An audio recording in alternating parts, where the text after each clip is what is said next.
Oi, tudo bem? Meu nome é Camila Andrade e eu estou muito feliz de estar participando do evento, apesar de não estar presencialmente.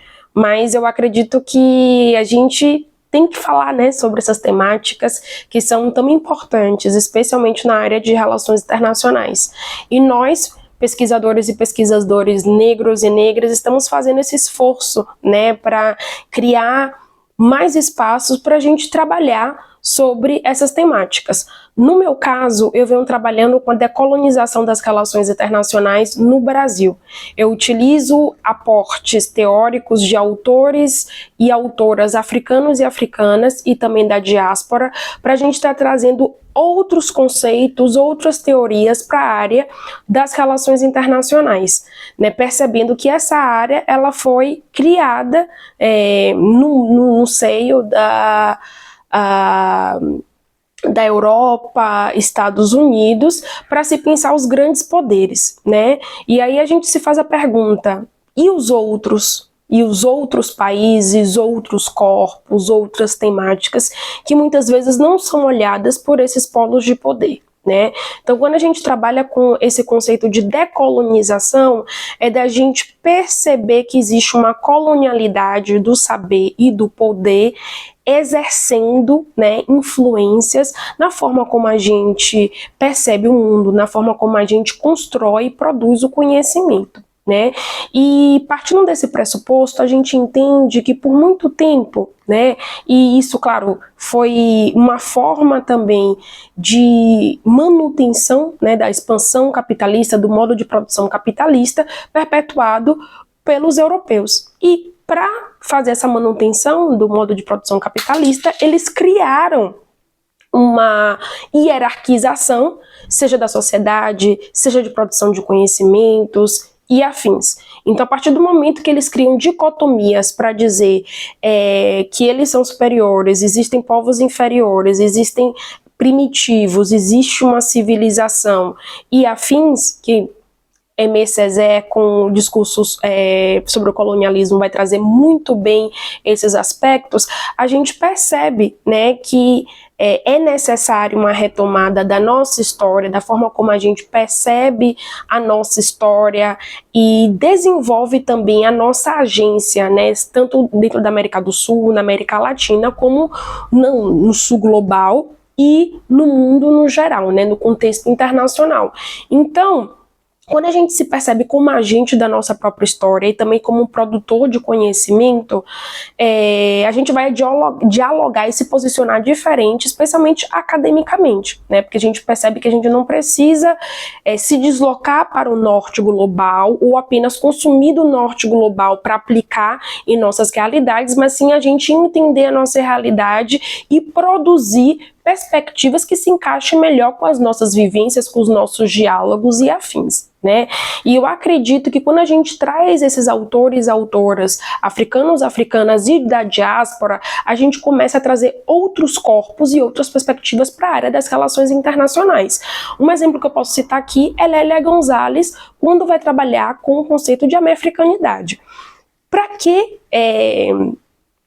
não um conceito tão importante e alguns autores, pesquisadores, que muitas vezes vão questionar, tá, mas a Lélia Gonzalez é da área de relações internacionais, a gente pode dizer que é relações internacionais, quando a gente trabalha com a africanidade, a gente se perceber a identidade brasileira composta por europeus, indígenas e africanos, e a partir do momento que esses africanos eles foram socializados no continente americano, por que não, isso não seria relações internacionais, né?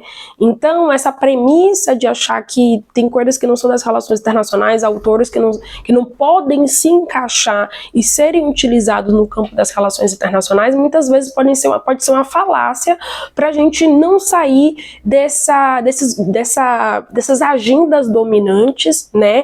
E tradicionais de se ver o mundo através de lentes, muitas vezes positivistas, que não representa muitas vezes a nossa realidade do sul global, especialmente do povo brasileiro. Então, quando a gente vai tratar, por exemplo, de sociedade brasileira, né?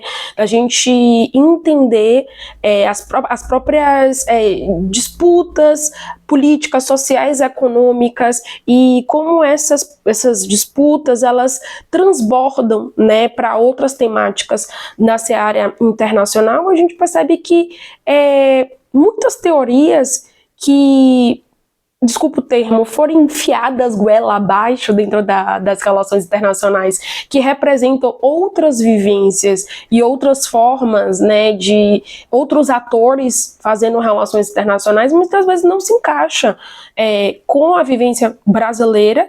E, por exemplo, como eu trabalho na área de estudos africanos, também de estar percebendo os países, né, países africanos fazendo relações internacionais, política internacional africana e afins. Então, também, quando a gente também vai retomar a história de países africanos, da agência desses países africanos, autores eurocentrados vão perpetuar estereótipos em relação a essas dinâmicas. Então, por que não a gente buscar dialogar, por exemplo, nós da área de estudos africanos, dialogar com pesquisadores africanos e africanas para entender mais das realidades em Áfricas, porque não é apenas uma África homogênea, uma África com uma cultura política e afins, para a gente perceber as nuances que existem no continente africano e outras regiões que não foram consideradas também nessas produções de conhecimento. Então, além disso, quando a gente pensa sobre o fazer ciência, o que a gente está considerando? Então, a gente trabalha muito com... a gente é condicionado, né, por achar que tudo é universal, né? Tudo tem que ser universal, como, por exemplo, a filosofia. A filosofia universal, ou seja, essa filosofia universal só vem da Grécia, né? E não existe filosofia africana, não existe uma filosofia asiática, não poderia existir. Eu gosto muito de uma autora, uma filósofa chamada Marimba Ani, que ela vai pensar sobre essa questão de fazer a ciência. Ela está numa entrevista, depois vocês podem olhar no YouTube, que um entrevistador branco vai ficar cutucando ela, perguntando, tá, mas o que é fazer ciência? O que é fazer ciência? E ela vai falar, olha só, a gente não parte desse pressuposto que tem que ter uma neutralidade, tem que ter esse observador e observado, mas a gente considera que, né, uma perspectiva africana considera que a pesquisa ela tem que ter alma. Não existe uma cisão entre a razão e a emoção. Justamente porque a pesquisa ela tem que ter alma. Então, qual é a motivação de vocês de pesquisar? Né? Por que se fazer ciência? Né? Pelo menos para mim, eu faço ciência porque eu quero ver transformações na sociedade, especialmente em relação a temas, né, de raça e racismo nas relações internacionais e na própria inclusão de pessoas negras na academia, né? Para a gente pensar corpos negros ocupando esses espaços. Então, por que não a gente ter os nossos interesses na pesquisa em termos de motivação, em termos de fazer com que exista uma conexão entre a teoria e a prática, como deveria existir dentro da academia, né? A gente tem que lembrar que o ambiente acadêmico, ou seja, em termos institucionais, nas universidades, as universidades elas foram instrumentos do colonialismo. Então existe a perpetuação ainda, né, que a gente pode chamar dessa colonialidade do saber, em termos dessas estruturas, de estar reproduzindo padrões e ideais, ideias de grupos dominantes, né, que muitas vezes esses grupos são formados por homens cis, brancos, héteros, e a gente está falando também de, quando a gente fala de interesses de grupos dominantes, a gente também fala de questões culturais, de trocas que existem dentro desses grupos, né? A Patricia Hill Collins vai trazer esse conceito chamado outside within, e que nós, pessoas pretas, estamos inseridos nesses espaços, mas a gente está inserido, mas não está inserido, porque a gente não tem os mesmos códigos, né? A gente não troca esses vínculos com as pessoas brancas desses grupos dominantes, né? Que vão, a gente fala de grupos dominantes porque vão ditar o que pesquisar, para onde vão os fundos e afins. Então, esse exercício, né, da gente decolonizar as relações internacionais no Brasil é justamente para a gente repensar de que forma a gente está olhando para a área, né, já que ela foi essencialmente criada por uma perspectiva eurocentrada e não só criada, mas existe essa manutenção de olhares e perspectivas eurocêntricas para se existir essa dicotomia de que o polo de poder e especialmente de produção do conhecimento ser nesse norte global, especialmente na Europa, e o que seria o sul global, né? O que seria nós em relação a esse conhecimento. E a Patrícia Hill Collins também vai trazer esse conceito de autodeterminação, de autodefinição, para justamente a gente se definir por nós mesmos, para a gente se colocar no mundo, né? Então, a partir disso, da gente tirar esse véu da colonialidade do saber e do poder, a gente nos percebe nesse processo como agentes, né?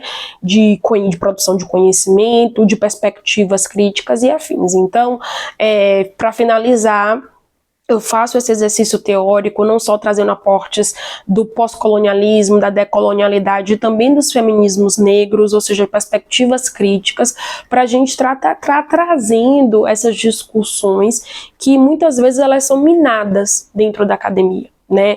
E é importante a gente trazer isso, é importante porque a gente só vai ter mudanças significativas na nossa realidade se a gente, de fato, a gente sai desse mundo teórico de estar no discurso também e trazer para a prática, trazer mesmo para essas discussões, seja em eventos, seja em sala de aula, trazer práticas distintas que não sejam apenas, né, nesses cânones eurocentrados, para justamente a gente incluir pessoas que são diferentes, né, desses grupos dominantes. Então, agradeço a atenção, fico à disposição para trocar figurinhas, não agora, né, mas eu tenho um projeto fazendo meu merchan, tem um projeto chamado Camila África, @CamilaAfrica.k, que tem o objetivo de democratização dos estudos africanos, e eu também trato dessas perspectivas, né, críticas, para a gente também dialogar, para a gente pensar, repensar outras práticas para além do que a gente vê em sala de aula e dessas dinâmicas de opressor